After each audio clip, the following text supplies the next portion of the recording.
All right, motherfuckers. That right there was Rivers of Nile with brand new fucking track called Clean. Let's call these motherfuckers up right the fuck now, man, and see what the fuck is going on in their world, man.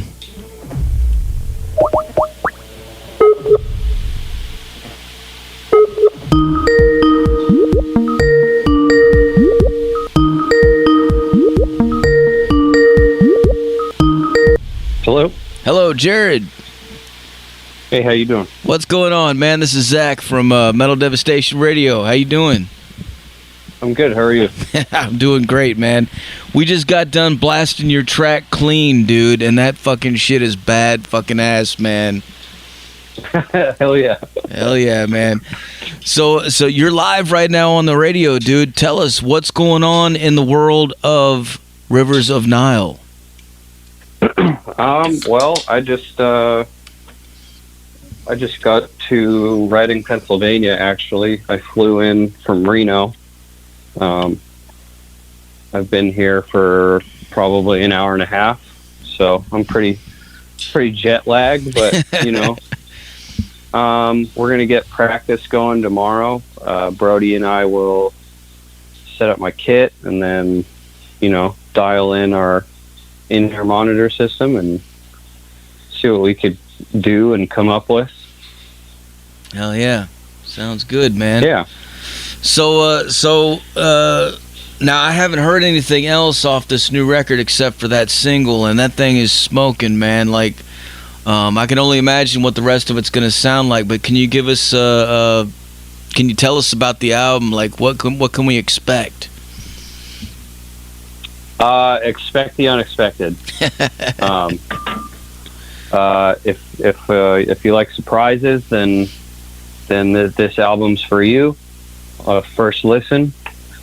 You know, it's I don't know, kind of like Owls. Like none of the songs were really the same. Mm-hmm. It's a prog album, so yeah. Expect the unexpected. Yeah, I was gonna say, man, you guys are definitely all about throwing the curveball, dude. Like, because you're like listening to the last album, man. You'll be listening to it, and it's going one way, and then all of a sudden, it just like takes you on a whole nother road, and it's like, whoa, man, this is crazy. Yeah, it'll get you. It's cool though, man. I really like it. It's just different, and it stands out for sure. Thank you. I'm glad you do. That means a lot. Hell yeah, man. Can you tell us a little bit about like some of your influences? Like, what got you into playing this style of music? My brother, mostly my brother got me into metal. When my mom and I moved back to Reno, my brother came to visit, and he had a couple CDs for me, so he let me have Dimmu Borgir CD, Dying Fetus, Cradle of Filth, Misfits, a couple other albums. So, yeah, I got into that at a young age. Excuse me.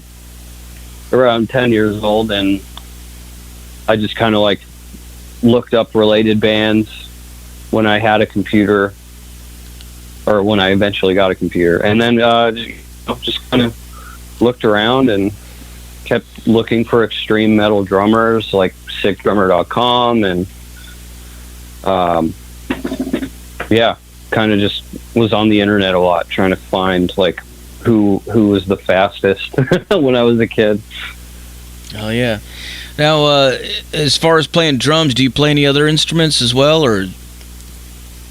I started out playing guitar, but I didn't really get into it. And then I just, I continued singing and drumming. That's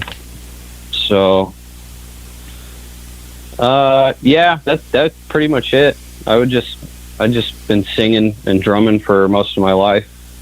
Oh, yeah. And thankfully it paid off, and now it's on both drumming are on 2 albums, so that's cool. Hell yeah, man. What is the what's the experience been like so far up with Metal Blade Records, man? It's been good. They're like, it's like an extended family. Everybody's very nice and amazing, and they see the hard work that we're putting into everything. And I mean, they a lot of hard work as well. Obviously, they've been around for years. Mm-hmm. Yeah. Anytime I see anybody from Metal Blade, it's like, you know, I feel comfortable and welcome and very nice, and yeah, it's easy to work with too. Oh yeah.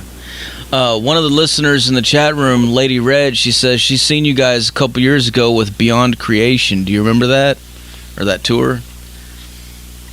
That was probably, depending on when it was. If it was like in Australia, then yeah, I do remember that for sure. That was Winnipeg, Manitoba. That was before my time, I believe. Oh shit.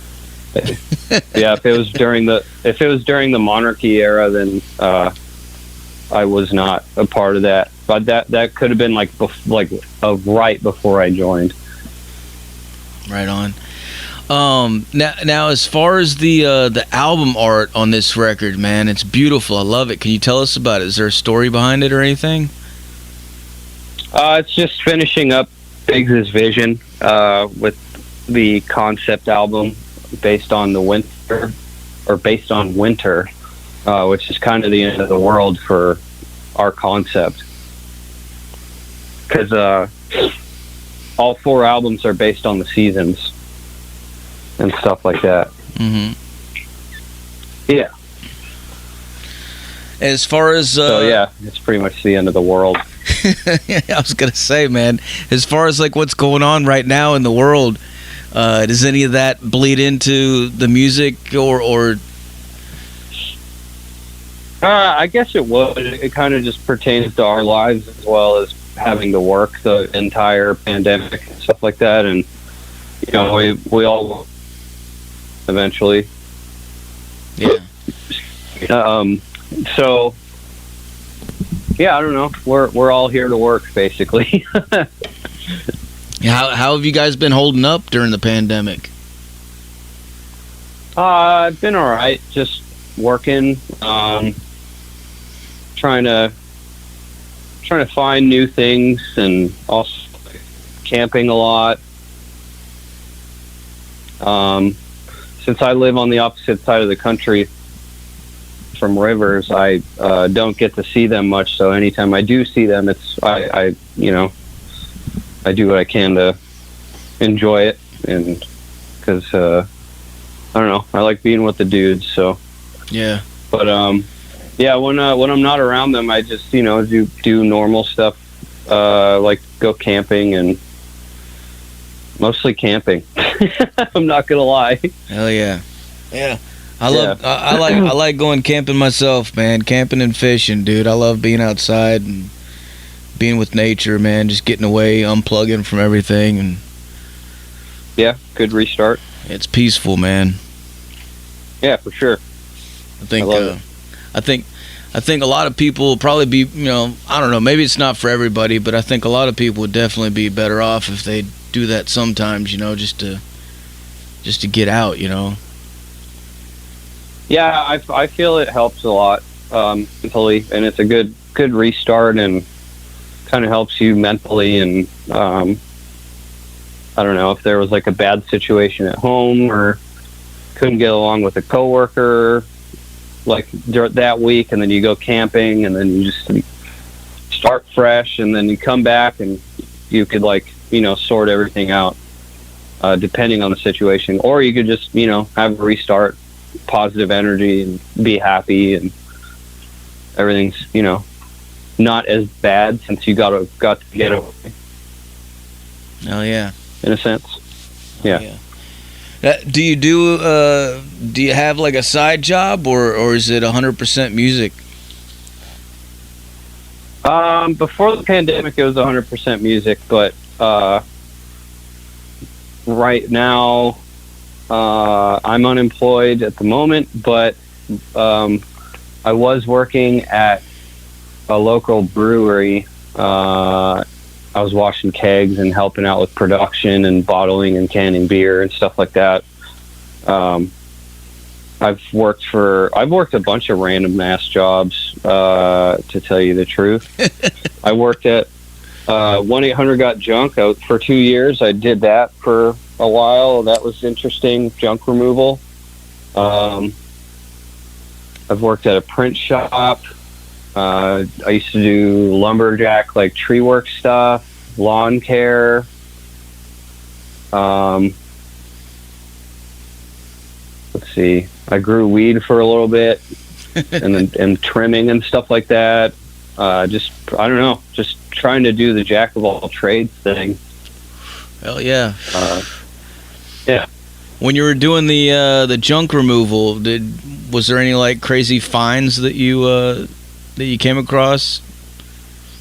Oh yeah, dude. Yeah. Let's see. I found. Okay, is it okay to get graphic or no? Yeah. Okay. Let's see. Well, there's a couple stories. My boss told me a story of him picking up a bunch of porn mags that were like graded in a 6-car garage. I guess that was full. I've picked up. We were going through. Sometimes when we're picking stuff up, we go through it, just to see what we're throwing away, so we don't get rid of anything that we're not supposed to. So we're looking through this lunch box, and we find a dildo and a crack pipe. That was kind of crazy. So we threw that in the back of the truck immediately. What else? I don't know. Human feces, all kinds of weird stuff. Damn. I did enjoy the job, though it was very weird. You know what I mean? Yeah. Well, we were helping people. That's what we do, or that's what they do. And I enjoy helping people. I like helping the community. I'm, doing what I can to better other people's moods, or you know what I mean? Yeah, hell yeah, man. It is nice. I feel you, dude. Try to help. As far as the brewery, man, what kind of beer was it? It's been around for like 25 years. It's called Great Basin Brewing, in Reno and Sparks, Nevada. They're local to that area, but they're branching out to like Idaho and Utah right now. There's all kinds of beer, actually. There's IPAs, there's barrel aged, there are triple beers, and there are light beers, and there's stouts, imperial IPAs, all kinds, really. And they're experimenting with new stuff too. Oh yeah. I'm actually drinking a Dragon's Milk white bourbon barrel aged white stout right now, man. Oh wow. Yeah, I've never had it before, man. Sounds like a process. Yeah. I saw it at fucking Walmart, dude, and I was like, fucking Dragon's Milk, man. I gotta get this, dude. What the fuck? It's pretty good, man. Hell yeah. Yeah, it's not bad. So I got some questions for you coming in from the listeners. Lady Red, she's asking me to ask you. To get graphic, she wants to know, what do you prefer, bubble baths or blood showers? What? What's a blood shower? It is what it is. I don't know. I've taken a bubble bath before. That was pretty relaxing. Yeah. But yeah, I don't know. I prefer showers.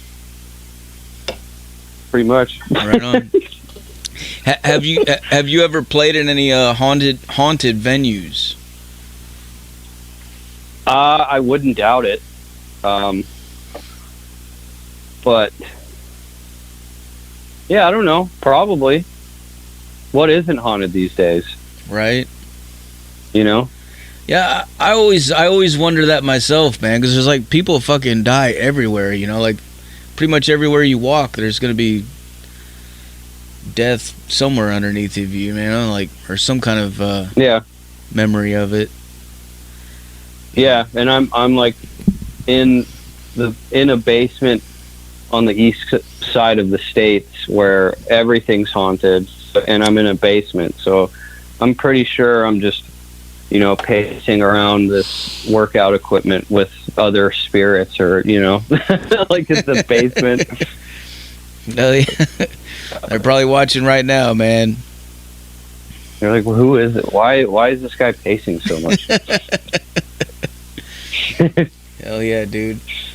So as far as the for the gearheads out there, man, because I know they're wanting to know, like, what kind of equipment and stuff. Could you give us like a gear rundown of like what you guys are using in the studio or live, you know, to get these sounds? Well, I guess like guitar wise, that would be a Brody question, because he's the gearhead in the band. But I mean, I could run down what I have drum wise. Work with vinyl cymbals. I have a kit at home, Thomas Star Classic, and I use a DW acrylic classic series for live shows with Rivers. Trick drum pedals for Adam Shoot. What else? Scorpion percussion drumsticks. And I use a a Roland Trigger TM2.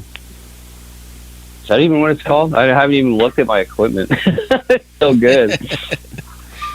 I don't know. Yeah, it's a TM2. I'm not a drummer, so don't ask me, man. I don't know. Yeah, I don't know. I'm super jet lagged, so I am very out of it. But, you know, comes with the territory. Another question: have you been in any other bands? Yeah, I used to play in a band called Psychosomatic with my brother. My brother also plays in Skeleton Witch. I play in a band called Flub. Grindfeld, The Undying, Cyborg Octopus, Luck Won't Save You, Deliria. Wow. Yeah, there's more to it, but so you're all over the place. yeah, I try to be. Yeah, I don't know, if you want to check out new music, you could go to jkleinedrums.com if that still works, or, you know, I did make a Spotify playlist called J Klein Drums that you can find, and that has most of the stuff I've done since I was a teenager. Nice. Yeah. Now, you guys have a lot of different stuff going on in your music. One thing that stands out to me, I think it was a saxophone playing, man. Yep. Can you tell us about that? Like, how did that come about? I think it came about just because, like, Brody, when he was doing pre-production for Owls a while back, or years back, he knew this guy named Zach, who, you know, he's a friend of ours. He's also a teacher, and he also plays in another band called Burial in the Sky, who he also plays bass and saxophone in the band.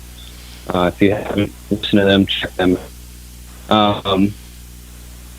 Yeah, I guess they were just chilling and trying to figure out like what they could do, and Zach kind of just improvised some parts, or he wrote it. I don't really know that far, but you know, it just worked out so well that we decided to just keep it on the album. You know. Yeah, it's really cool, man. Like it kind of reminded me of I don't know. It kind of gave me like Lost Highway soundtrack vibes a little bit to it. Oh, that's sick. Yeah. Yeah, we're just, I don't know, we're just trying to keep 70s prog in with modern metal. and doing what we can. Hell yeah, man. Hell yeah. Well, so what's coming up next for you guys? What kind of plans do you have coming up in the future? I know it's kind of up in the air for the most part, but I mean, do you guys have tour dates or anything? Or yeah, I'm going to be here for 2 weeks. We're all going to practice together, try to get everything, as down as possible. And then we hit the road with Black Dahlia Murder after the Burial, Carnifex, and Undeath, September 3rd for five or 6 weeks. Doing a full U.S. tour. Once that tour's done, COVID permitted, we're going to fly over to Europe and do a co-headliner with Archspire, and that'll be fun. Nice. Right on, man. Well, for people out there that want to find out more about you guys, where can they go? Where's the best place to go? Should they hit you up on social media or Bandcamp or? Yeah, you could do Facebook, Instagram, Bandcamp, Twitter, Spotify. We're on Spotify, Apple Music, any streaming site really. And then you could go to riversofnile.com. Check out our bio in there. There's merch if you'd like. It'll take you to whatever merch site in your area is. And also on riversofnile.com, it'll keep you updated with social media posts. If you don't have social media, you can keep up on that site. Yeah. Hell yeah. Records.com. Yeah. Hell yeah, Jared. All right, man. Well, I'm about out of questions for you. Is there anything else you want to let the people know?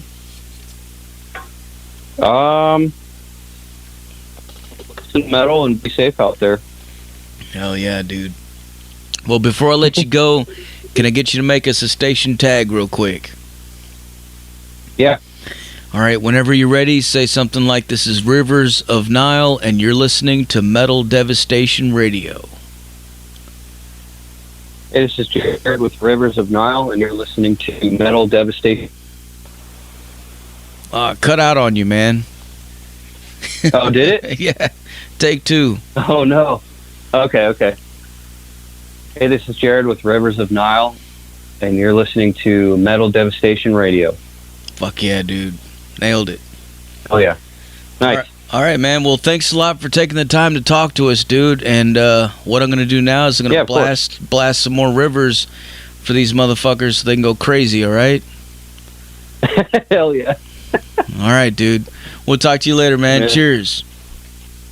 Thank you. Cheers.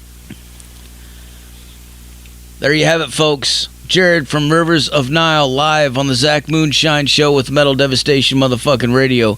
Like I said earlier, put your speakers in your fucking windows, put them in your front lawns, put them in your neighbor's driveway. If you're in the basement, tape your speakers to the fucking ceiling, crank this motherfucking shit. Make everybody fucking feel uncomfortable, man.